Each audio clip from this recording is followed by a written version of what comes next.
Buen día, feliz domingo para todos. Bienvenidos a Estudio Bíblico del Domingo de Capilla Calvario, Iglesia del Camino. Soy el pastor Cristóbal García dándoles la bienvenida y agradeciendo su presencia. Los que ya nos acompañan y que esperan el domingo para acompañarnos en este estudio, gracias y bienvenidos. Y para aquellos que por alguna razón sin querer se encuentren con este estudio, pues quédense y acompáñenos a estudiar la palabra del Señor. Hoy estamos estudiando en lo que es el 11º capítulo del Evangelio de Marcos. Hoy vamos a estudiar del versículo 20 hasta el 33. Y como siempre, ojalá tengan sus Biblias cerca de ustedes y la tomen para que lean con nosotros también el texto y después entremos en contexto de lo que es el estudio de la palabra de hoy. Y bienvenidos también, mientras la buscan ahí en sus Biblias, les quiero dejar saber que este mismo estudio estará disponible en unas cuantas horas en YouTube, en el mismo nombre del mismo canal que se llama Capilla Calvario, Iglesia del Camino. Y ojalá también nos apoyen por medio de esa plataforma, pero de cualquier manera sean muy bienvenidos. Estamos agradecidos por aquellos que tienen una relación con Jesucristo nuestro Señor, que gracias por levantarnos en sus oraciones y que nos ayude a hacer un ministerio aquí en esta región donde estamos, aquí en Michoacán, en Pajacuarán, Michoacán. Es una región vasta de poblaciones donde el Señor esperemos que haga una obra y que el Espíritu Santo toque corazones y convierta a las gentes y les dé salvación. Así que ese es nuestro deseo y propósito, y por eso estamos aquí en este lugar. Y ya sin más que decir, vamos a pasar a la palabra de hoy, y es capítulo 11 del Evangelio de Marcos, del versículo 20 hasta el 33, y dice la palabra del Señor.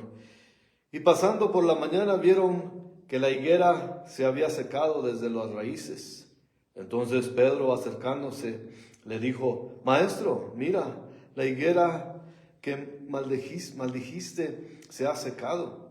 Respondiendo Jesús les dijo: Tened fe en Dios, porque de cierto os digo que cualquiera que dijere a este monte: quítate y échate en el mar, y no dudare en su corazón, sino creyere que será hecho lo que dice, lo que diga le será hecho. Por tanto os digo que todo lo que pidiereis orando, creed que lo recibiréis y os vendrá. Y cuando estéis orando, perdonad si tenéis algo contra alguno, para que también vuestro Padre que está en los cielos os perdone a vosotros vuestras ofensas. Porque si vosotros no perdonáis, tampoco vuestro Padre que está en los cielos os perdonará vuestras ofensas. Volvieron entonces a Jerusalén, y andando él por el templo, vinieron a él los principales sacerdotes, los escribas y los ancianos. Y le dijeron: ¿con qué autoridad haces estas cosas? ¿Y quién te dio autoridad para hacer estas cosas? Jesús respondiendo les dijo: os haré yo también una pregunta, respondedme, y os diré con qué autoridad hago estas cosas. ¿El bautismo de Juan era del cielo o de los hombres? Respondedme. Entonces ellos discutían entre sí, diciendo: si decimos del cielo, dirá: ¿por qué no le creísteis? Y si le decimos de los hombres, porque temían al pueblo, pues todos tenían a Juan como un verdadero profeta. Así que respondiendo dijeron a Jesús: no sabemos. Entonces respondiendo Jesús les dijo: tampoco yo os digo con qué autoridad hago estas cosas. Señor, le damos gracias por este día, domingo, pidiéndole como siempre su presencia, Señor. Que su Espíritu Santo sea con nosotros, que nos guíe por medio del estudio de su palabra, Señor, que nos la enseñe, que nos la muestre y que la podamos entender, Señor. Queremos ser sus siervos, Señor, y para eso necesitamos de entender lo que usted dice, comprenderlo y más que nada hacerlo, Señor. Damos gracias de nuevo por su presencia, Señor. Bendiga este estudio y glorifique su nombre, Señor, por medio de él. Le pedimos todo esto dándole las gracias en el precioso nombre de Jesucristo nuestro Señor. Amén. Bueno, aquí vemos cómo pasando la mañana, dice el versículo 20, vieron que la higuera había secado de las raíces. O sea que vemos cómo Marcos nos está diciendo cómo los días van contando. ¿Se acordarán la entrada triunfal del Señor Jesús, empezando el capítulo 11 y cómo va contando los días? Como el día lunes vimos lo que pasó cuando se levantó el Señor y la higuera prometía fruto y no tenía nada. Y ahora vemos que ya es el día martes. Aquí claramente indica la transición del lunes de la noche al martes en la mañana. El Señor ya había, en el día anterior, o sea, el lunes, ya había llegado al templo y ya había volteado las mesas de los vendedores. Ahora ya es martes por la mañana, que la vez pasada vimos el versículo 19 de que Jesús se fue de la ciudad para pasar la noche, o sea que se salió de la ciudad. Y vemos que pasaron por el mismo lugar. Estaban en Betanía, ahora van de regreso a Jerusalén. Y estamos, entonces, dice el versículo 21, entonces Pedro acercándose le dijo, Maestro, mira la higuera que maldijiste se ha secado. Quizás Pedro lo dijo con asombro, porque pensó, sabemos nosotros que un árbol no muere repentinamente, da muestras de debilidad, da muestras, pero paulatinamente va muriendo, no muere así. Pero esta higuera murió desde la raíz, quiere decir que se secó de un día para otro. Acordémonos que la higuera estaba llena de hojas, eso quiere decir que estaba muy sana, muy frondosa, y de repente la vieron seca, y yo creo que es lo que le asombró a Pedro, de verla seca de un día para otro. Pero ese es el poder de la maldición también del Señor. Algunos maestros han sugerido que la higuera representa a la nación de Israel, como hablamos la vez pasada, lo cual la nación misma de Israel no produjo fruto, y en poco tiempo después de que pasara el Señor, caminara por ahí, tendrá que enfrentar a Israel el juicio de Dios. Y en cierta manera también, y eso es muy cierto, porque eso lo vemos, y ya vimos la vez pasada como el higo es representante de la nación de Israel. Pero también puede referirse a personas individuales. Y en cierta manera, aquellas personas que puede representar como cristiandad en sus vidas, pero en sus vidas no hay fruto verdadero. Y como dice la palabra de Dios, por sus frutos les conoceréis. Sabemos por lo que estamos leyendo que la nación de Israel era demasiado religiosa. Espirituales no, religiosos. Porque es una gran diferencia en ser espiritual a ser religioso. Sabemos que hay muchas religiones, que mucha gente es muy religiosa, pero no son espirituales. Y ese es el caso de muchos cristianos que se dicen cristianos que no tienen ese fruto. Y puede decir, bueno, ¿es necesario el fruto para ser salvo? No es necesario, pero es consecuencia. Los frutos son consecuencias, como cuando algún día leamos la carta de Santiago, vamos a entender mucho de eso, porque no es que los frutos o que las obras nos salven, sino que las obras o los frutos sea lo que expone a nosotros, nuestra cristiandad, nuestra santidad. Es el resultado de nuestra relación con el Señor, no es para alcanzar la salvación. Pero ese es decir, alguien puede decir, ¿y cuáles son los frutos, los que dice la palabra de Dios? Pues está muy fácil, porque Pablo nos dice en Gálatas 5, 22, el 26, dice, más el fruto del Espíritu es amor, gozo, paz, paciencia, benignidad, bondad, fe, mansedumbre, templanza. Contra tales cosas no hay ley. Pero los que son de Cristo han crucificado la carne con sus pasiones y deseos. Si vivimos por el Espíritu, andemos también por el Espíritu. No nos hagamos vanagloriosos, irritándonos unos a otros y envidiándonos unos a otros. Esa es la manifestación de vivir una vida espiritual. Una vez más, no es lo mismo espiritualidad que religiosidad. Ese es el fruto del cristiano. También nos dice que los frutos de la carne también tenemos que nombrarlos, porque también el no estar bajo el Espíritu es estar bajo la carne. Gálatas 5, el mismo Pablo, antes de eso yo los cambié porque abriendo la pauta y con el temor de salirme de contexto, quería aclarar todo esto.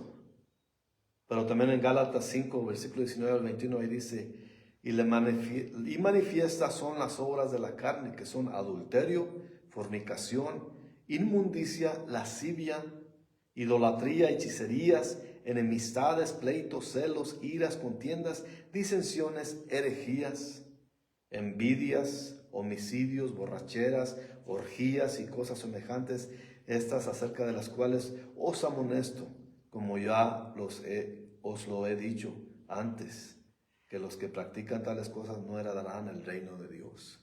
Es claro, más claro no se puede ver. Esa es la clasificación y como una vez más, temiendo temiendo un poco, salirme de contexto, es necesario aclarar todos estos puntos que debemos vivir, porque sí podemos decir que somos cristianos, pero si no hay fruto como la higuera, que no podemos aparentar ser muy religiosos y no puede aparentar ser espirituales, pero en verdad no ser. Y si nuestras, ahí está claramente los frutos, ya sea de la carne y del espíritu. Y eso es lo que tenemos que ser honestos. Y vamos a ver más adelante que los líderes religiosos no eran nada honestos, aún enfrente de nuestro Señor. Entonces nosotros también, si creemos en Jesús, tenemos que ser honestos en nuestra vida. Porque esas son las clasificaciones del vivir bajo el Espíritu. Las personas bien pueden aparentarse religiosos, pero los frutos declaran la verdadera condición de cada quien. Y vemos cómo regresamos al contexto de nuestro estudio. Y respondiendo Jesús les dijo en el versículo 22 aquí de Marcos 11, tened fe en Dios. Eso es contestándole a Pedro. Porque de cierto os digo que cualquiera que dijere esto, este monte quítate y échate en el mar, y no dudar en su corazón, sino que creyere y será hecho lo que dice. Lo que diga le será hecho. Entonces, ¿por qué el Señor le contesta así a Pedro? Pues mira, Señor, se secó la higuera. Pues, ¿que no crees en mi poder? Cree que yo soy el Hijo de Dios. La ilustración del hecho de aventar a una montaña al mar es un ejemplo extremo, claro. Todos, si somos honestos, absolutamente imposible. Aquí hay montañas en este poblado. Si yo dijera a esa montaña, muévete del lugar. Y en mi mente está creando la imposibilidad de eso que suceda. Pero ese es precisamente el punto de Jesús. Pues tener fe en Dios que puede hacer lo imposible. El Dios, y esto lo oí de un pastor que decía, Dios no está en el negocio de mover montañas y de echarlas al mar. Pero Él está en el negocio de que tengamos fe en Él. Y ese es precisamente, Dios es el Dios de lo imposible. Y lo imposible puede llevarse a cabo gracias a Él. Pues tener fe en Dios que puede hacer lo imposible, por eso la pregunta sugiere, ¿puedes creer? ¿Cuántas veces el Señor les decía a los que Él sanaba, ¿crees? ¿Puedes creer? Y ese es el resultado de que Dios puede hacer lo imposible. ¿Cuántas veces el Señor aún enfermedades crónicas que tenía la gente, los creyó, los sanó, creyendo, que ellos creyendo? El mismo Lázaro fue resucitado. ¿Qué más imposible puede ser? Las mismas hermanas le dijeron a Jesús, Señor, ya han pasado 3 días, ya huele, que si ya se está hasta pudriendo el cuerpo. ¿Qué tan imposible puede ser? Pero el Señor hizo lo imposible. resucitó a Lázaro. Eso es las imposibilidades.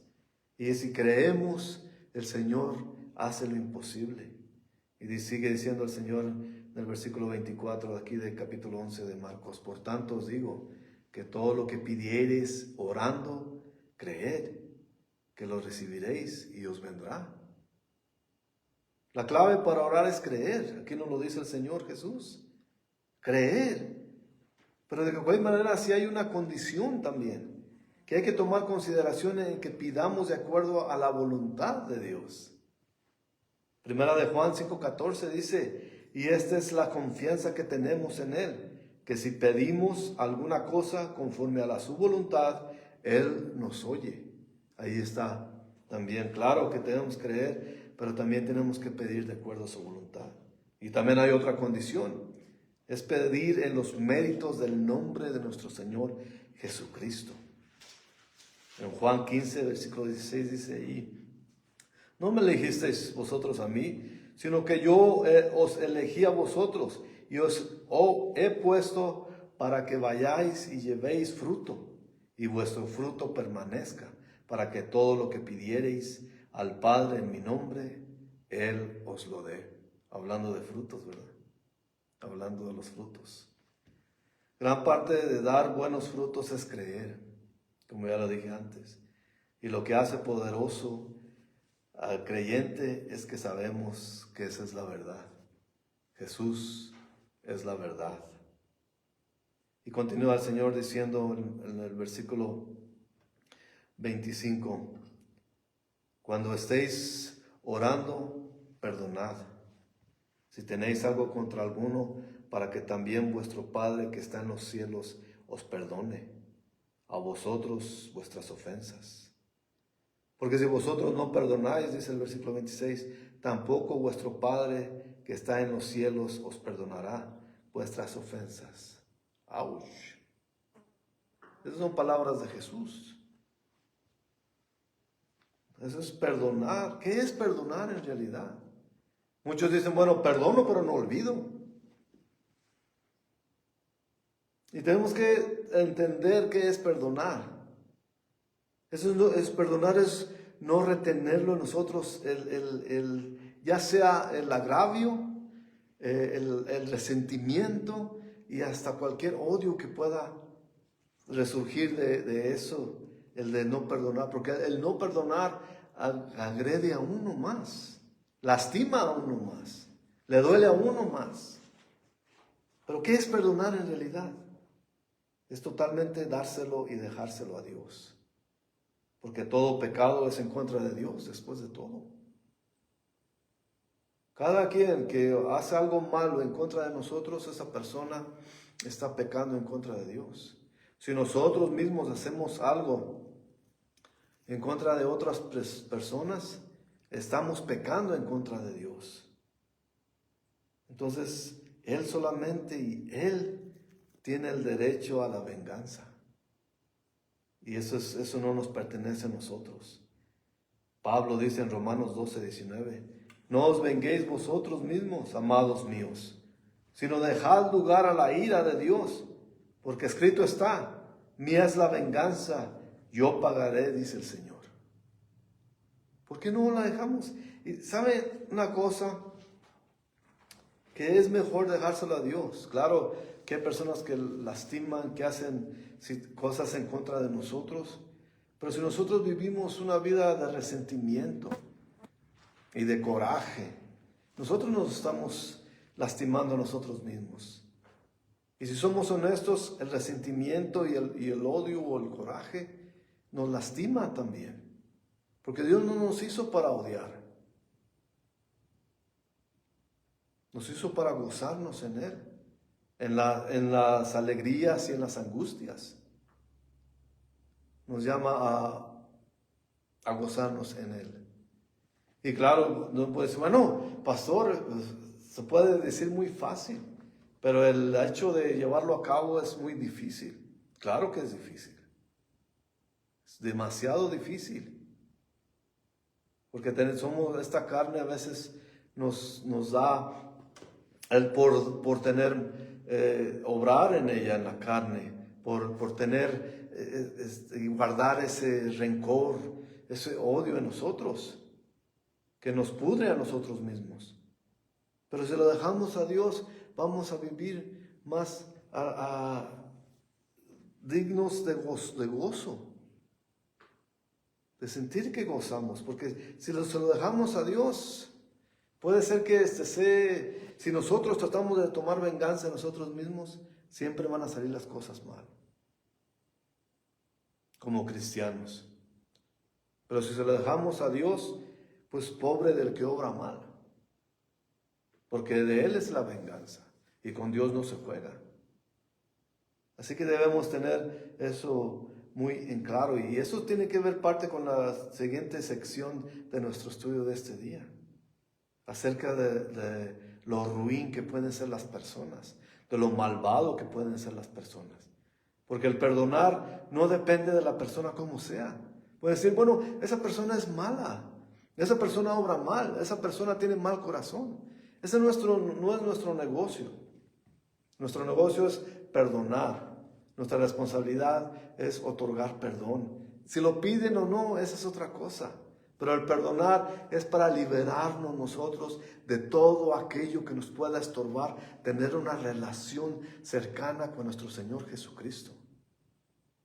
El rencor nunca es saludable para nadie, y mucho menos para los cristianos. Podemos perdonar, pidan o no perdón las personas. Podemos perdonar y ser liberados de todos esos resentimientos que podemos tener. Porque nosotros no somos quienes para tomar venganza por nosotros mismos, y menos si clamamos o proclamamos tener una relación con nuestro Señor Jesucristo. Porque Él se encarga. El Señor nos bendice. Cuando alguien nos maldice, cuando alguien quiere hacernos daño, el Señor muestra siempre su favor, su poder, y muestra que está con nosotros de diferentes maneras. Y si Él lo hace así, porque es mejor nosotros liberar todo ese rencor y otorgar el perdón, lo pidan o no. Una vez más, no es que si una persona viene y pide perdón, tenemos que perdonar y volver quizás a tener una relación con esa persona. Pero si esa persona no pide perdón y no hay relación, no hay cercanía, está bien, pero tenemos que perdonar. Debemos perdonar por nuestra propia salud espiritual. Entre más nos liberemos de rencores, de resentimientos, de odios, más livianos y más propensos estamos a vivir una vida cercana a nuestro Señor Jesús y ser usados por Él. Porque cuántas veces el odio ha prevenido a la gente de recibir una completa bendición de Dios. Cuando el Señor se muestra en nuestras vidas, cuando el Señor nos muestra su favor, con más razón tenemos que perdonar a los demás, porque Él lo dice. Y es simple, y es su palabra del Señor. Porque si vosotros no perdonáis, tampoco vuestro Padre que está en los cielos os perdonará vuestras ofensas. Nosotros somos perfectos. Claro que vamos a errar, vamos a fallar mientras vivamos en la carne. Entonces, si queremos perdón, debemos perdonar. ¿Por qué? Porque Jesús lo dijo. Porque Jesús lo dice. Porque es palabra del Señor. Por eso, solamente por eso. Y porque Él sabe lo que es mejor para nosotros. Así que perdonemos para ser perdonados. Y ya pasamos a la otra fase de nuestro estudio, donde están cuestionando la autoridad de nuestro Señor Jesús. Y aquí dice el versículo 27 y 28, volvieron entonces a Jerusalén, y andando por el templo vinieron a Él los principales sacerdotes y los escribas y los ancianos. Y le dijeron, ¿con qué autoridad haces estas cosas? ¿Y quién te dio autoridad para hacer estas cosas? Así que vemos, el Señor venía nuevamente de Betania, pasaron por donde estaba la higuera seca, y ahora ya llegaron a Jerusalén. Los líderes religiosos ya estaban planeando la muerte, porque estaban furiosos que el Señor había hecho lo que hizo en el templo. Ellos lo que querían era matar a Jesús, deshacerse de Él. Querían la muerte de Jesús. Y llegaron y le preguntaron acerca de la naturaleza y la fuente de su autoridad. Quizás porque Él no había declarado de su propia boca que Él era el Mesías. Estaban las señales. Él cumplió las profecías al entrar en ese pollino, en ese burrito, entrando en esa entrada, en ese domingo de Ramos, entrando ahí. Y él ya estaba en las señas, pero ellos no creían en Él, totalmente. Ellos tenían las escrituras, deberían tener las escrituras para ver que el Señor ya había cumplido la profecía esa. A estas cosas se refiere a la autoridad que el Señor usó para limpiar el templo. Porque ellos todos estaban furiosos. ¿Por qué? ¿Qué autoridad tienes para hacer esas cosas? ¿Con qué derecho te sientes para hacer esas cosas? Es lo que le estaban reclamando a Jesús, como lo hizo en el versículo 15 y 17 que estudiamos la vez pasada. Jesús respondiendo les dijo: os haré yo también una pregunta. Respondedme y os diré, ¿con qué autoridad hago estas cosas? ¿El bautismo de Juan era del cielo o de los hombres? El Señor les dice: respondedme. Al responderles con otra pregunta fue con la intención de exponer su falta de sinceridad a estos hombres. El bautismo de Juan se refiere a la autoridad del bautismo de Juan. ¿Era del cielo? O sea, venía ordenado por Dios y merecedor de obediencia. ¿O solo era de los hombres? Una idea que un hombre tuvo y la hizo. O sea, solo un convenio humano y anulado de cualquier autoridad espiritual y cualquier realidad. Como guardianes oficiales de la ley, estos miembros del Sanedrín tenían todo el derecho, sí, y tenían la responsabilidad de investigar a cualquiera que clamara ser enviado por Dios. Y esto incluía a Jesús. Claro que podían cuestionarlo, pero era para estudiar si él era quien debería ser o no. En Deuteronomio 18, versículo 15 al 22 dice: profeta del medio de ti, de tus hermanos como yo, te levantará Jehová tu Dios. A él oirás. Ese es Moisés. Conforme a todo lo que pediste a Jehová tu Dios en Horeb, el día de la asamblea, diciendo: no vuelva yo a oír la voz de Jehová mi Dios, ni vea yo más este gran fuego para que no muera. Es cuando Moisés le está diciendo, porque se acordarán los que ya han estudiado esta parte de la escritura, que los hijos de los israelitas no querían ellos oír la voz de Dios, tenían temor, miedo. No querían ver al fuego, que es mejor que te diga a ti, Moisés, y tú vienes y nos lo dices. Y eso es lo que se refiere aquí. Y Jehová me dijo, han hablado bien en lo que han dicho. Profeta les levantaré de medio de sus hermanos como tú. Este es Moisés, ¿se acordarán? Y pondré mis palabras en su boca, y él les hablará todo lo que yo mandare. Mas cualquiera que no oyere mis palabras, que él hablare en mi nombre, yo le pediré cuenta. El profeta que tuviere la presunción de hablar palabra en mi nombre, a quien yo no haya mandado hablar, o que hablare en nombre de dioses ajenos, el tal profeta morirá. Si supieran esto, los falsos maestros estuvieran temblando al decirse profetas ellos mismos. Y continúa aquí: y si dijeres en tu corazón, ¿cómo conoceremos la palabra que Jehová nos ha hablado? ¿Cómo sabemos que es cierto que este es profeta de Dios? Simple, dice el versículo 22 aquí de Deuteronomio 18. Si el profeta hablare en el nombre de Jehová y no se cumpliere lo que dijo, ni aconteciere, es palabra que Jehová no ha hablado. Con precisión lo ha hablado el tal profeta, no tengas temor de él.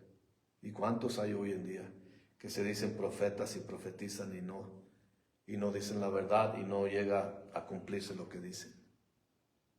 Nomás por medio de esas escrituras deberían tener temor de Dios estos tales profetas de hoy. Pero estos hombres no tenían la mente abierta. Ahora, las escrituras están ahí. Y ellos eran guardianes de la escritura, como ya dije. Entonces sí tenían tenían la obligación de cuestionar a Jesús, pero también tenían la responsabilidad de saber la palabra, de saber lo que está escrito en el Viejo Testamento. Pero ellos no tenían la mente abierta, una vez más, o motivos sinceros. Ellos no querían saber la verdad. Ellos lo que querían es destruir a Jesús. Ellos no buscaban la verdad, ellos no buscaban obtener evidencias para ver si era Jesús o no. Ellos querían evidencias, sí, para usar en contra de Jesús y destruirlo. Esa era su objetividad, eso era lo que ellos querían hacer. Ellos no tenían ni siquiera, y hablemos que no eran todos ellos, porque vamos a ver más adelante que por lo menos había 2 miembros del Sanedrín que sí creyeron en Jesús. Pero eso es para otro estudio. Pero aquí vemos que estos lo que están haciendo es totalmente ir en contra de nuestro Señor Jesús. Jesús sabía lo que estaban haciendo, por eso les contestó con otra pregunta y expuso, él solamente quería exponer la hipocresía de estos líderes religiosos.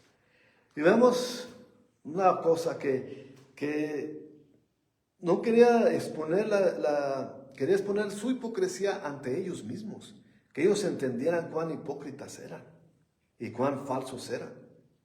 Él quería que ellos entendieran y quizás se arrepintieran, pero no se arrepintieron. El versículo 31 y 32 dice: entonces ellos discutían entre sí, diciendo, si decimos del cielo, dirá, ¿por qué pues no le creíste? Porque ahí están viendo qué dilema se metieron ellos, qué hoyo cavaron ellos mismos y ellos mismos cayeron en él. Qué trampa tan filosa hicieron ellos y ellos mismos cayeron en ella. Porque están diciendo, están declarando, nosotros no creemos en Juan. No creemos que él fue enviado por Dios. ¿Por qué no creísteis? Ellos mismos están diciendo eso. Y aún así no entienden. Jesús le está diciendo, eres un hipócrita. Arrepiéntete. Y eso está diciendo mucho. Señor, estas mismas palabras tienen que retumbar en el mundo de hoy. No seamos hipócritas. Arrepintámonos. Y el versículo 32 siguen maquilando ellos en su cabeza, tratando de mostrar su inteligencia, que de eso no tenían nada. No tenían inteligencia ni espiritual, ni inteligencia carnal. Porque Jesús muestra en ellos que Él lo sabe todo. Versículo 32 dice, y si decimos, viene de los hombres, porque temían al pueblo, pues todo el pueblo tenía a Juan como un verdadero profeta. Entonces, ellos querían ser alabados, querían salir limpios del cochinero que ellos mismos hicieron. Pero se están atascando en el fango de su hipocresía, ellos mismos. Y eso es lo que pasa si dejamos nosotros que Dios obre en nuestras condiciones, cuando nos ofenden, cuando nos lastiman, cuando nos maltratan. Ellos mismos van a meterse en ese rollo en contra del Señor. Porque como dije hace rato, todo pecado es en contra de Dios. Discutiendo entre ellos cómo han de contestar la pregunta, muy rápidamente descubrieron la respuesta. Juan el Bautista proviene del cielo, así como la autoridad de Jesús proviene del cielo. Ellos mismos cayeron en su propia trampa una vez más. Pero ellos no meditaron en cuál es la verdad o qué es lo correcto. No estaban meditando en qué es lo correcto, cuál es la verdad, cuál es lo justo. Ellos estaban mirando cómo atrapaban a nuestro Señor, pero no pudieron. Pero más bien, ¿qué es lo que no los metió en apuros? Esta es siempre la posición de los hipócritas y del que quiere agradar a la gente. Y sabemos que por seguro Juan el Bautista nunca quiso agradar a la gente. Él simplemente quiso agradar a Dios. Y de la misma manera, Jesucristo nuestro Señor nunca buscó agradar a la gente. Él buscó agradar a su Padre que está en el cielo. Y eso es lo que debemos hacer nosotros. ¿Cuántos maestros o pastores o ministros o religiosos tratan de endulzar los oídos de la gente y al mismo tiempo se elevan ellos mismos? ¿Cuántos hay de ellos? Pero ellos son hipócritas y deberían tener un temor de Dios inimaginable, pero no lo tienen. ¿Por qué? Porque no creen. Esa es la realidad. Ellos querían agradar a la gente al mismo tiempo y hacer sus patrañas, demostrar su maña en contra del Señor. Pero contra el Señor nadie puede. El versículo 33, ya para terminar este estudio, dice: así que respondiendo, dijeron a Jesús: no sabemos. Entonces respondiendo Jesús les dijo: tampoco yo os digo con qué autoridad hago estas cosas. Ellos de verdad creyeron que Jesús no sabía lo que estaba en sus mentes. De verdad pensaron que podían atrapar a nuestro Señor, y ellos están más enredados en tu propia trampa que no podían salirse de ella. Así que decían: no sabemos. La contestación "no sabemos" es ciertamente deshonesta, porque ellos vieron. Y ellos mismos lo meditaron entre ellos y lo discutieron. ¿Cuál era la verdad? Así que eran muy deshonestos. Y contrariamente a lo que muchos predicadores, he oído muchos predicadores que dicen que Jesús se rehusó a contestarles la pregunta de ellos. Y eso no es cierto. Lo que sí rehusó es aceptar y validar su hipocresía. Porque él sabía lo que había en sus mentes. Él va por hacerles o contestarles o darles más discusión con ellos, era aceptar su hipocresía, validarlo. Nuestro Señor no es evasivo. Él sí es honesto. Y es lo que debemos hacer nosotros. Hay muchos por allá que andan y hasta hacen videos de que transgiversando la palabra de Dios, moviéndola de manera tramposa para hacer entender a la gente que es lo que ellos dicen, pero es cosas que ellos quieren que digan, no la verdad de la palabra de Dios. Y con ellos no se merece ni pasar tiempo, porque eso es validar su hipocresía y sus mañas. Por eso cuando dicen aquellos: estudia la palabra de Dios y nadie te engañará, nadie te pondrá trampa. Eso es la bendición de conocer la palabra de Dios, que nadie te puede engañar. Nadie te puede hacer tropezar si conoces la palabra de Dios.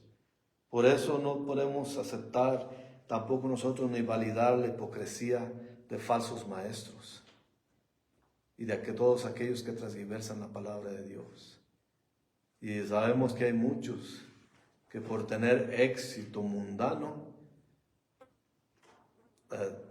con sus patas desbaratan la palabra de Dios. Al menos quieren hacerlo, porque jamás lo harán, porque la palabra de Dios es la verdad y nadie puede distorsionarla. Con éxito, ¿no? Podrán quizás tener a algunos que los oigan y que les agrade lo que digan, pero eso no es éxito. Eso es gente que valida la hipocresía y la maldad de esas gentes. Así que nosotros también tenemos que ser honestos con nosotros mismos. También validar más la palabra de Dios que validar la palabra de los humanos. Y si nosotros tenemos algún temor de Dios, si creemos en Dios, entonces buscaremos la verdad y no la hipocresía ni la mentira. Así que este mundo es tan distorsionado hoy en día que cuando alguien predica la verdad, la gente dice: bueno, este pastor, no sé, pues sí enseña, pero le falta amor. Y tienen ese concepto muy mal. Porque si no amara a uno a la gente, no le dijera la verdad. Otra vez viene el ejemplo de un buen doctor o un mal doctor. Un mal doctor a una persona muy enferma le va a decir, no, no tienes nada, nomás se te pasará. Eso es temporal. Y un buen doctor le va a decir a la persona, tienes una enfermedad crónica, tienes que cuidarte. Y eso es lo que un buen doctor hace. Nosotros como pastores no estamos por aquí para halagar a la gente. Estamos para bendecir la palabra de Dios y para enseñarla tal como es. No para exaltarnos a nosotros mismos, pero para que la gente oiga todo el concepto de la palabra de Dios. Que la oiga en contexto. Que la estudie en el contexto que debe estudiarla. Para que si alguien la quiere transgiversar, para si alguien la quiere torcer, la persona está bien preparada para decir, eso no es cierto. Ese es el propósito de estudiar la palabra de Dios. Vamos a orar. Señor, le damos gracias por este tiempo. Gracias por su palabra concisa, derecha, que se manifiesta tal y como es, Señor. Ayúdenos a entenderla, ayúdenos a recibirla y más que nada ayúdenos a vivirla, Señor. Le pedimos que nos siga ayudando a conocer más de usted, Señor, y a enamorarnos más de su palabra y de usted mismo, Señor. Ayúdenos a tener temor de fallarle. Y ayúdenos a sentir el confort de saber que estamos obrando bajo su voluntad, Señor. Le pido que bendiga a todos los que nos están viendo, Señor, a través de la distancia, a través de las redes sociales, que usted llene de bendiciones sus hogares, que toque y sane sus enfermedades y que provea por sus necesidades, Señor. Le damos gracias por ser nuestro Dios, nuestro Señor y nuestro Salvador, Jesucristo, por el que oramos en su nombre, Señor. Amén. Que tengan una gran semana sirviendo al Señor. Gracias por habernos acompañado. Recomiéndonos o ayúdenos para propagar estos videos. Se lo agradeceríamos mucho. Que Dios los bendiga grandemente. Hasta la próxima.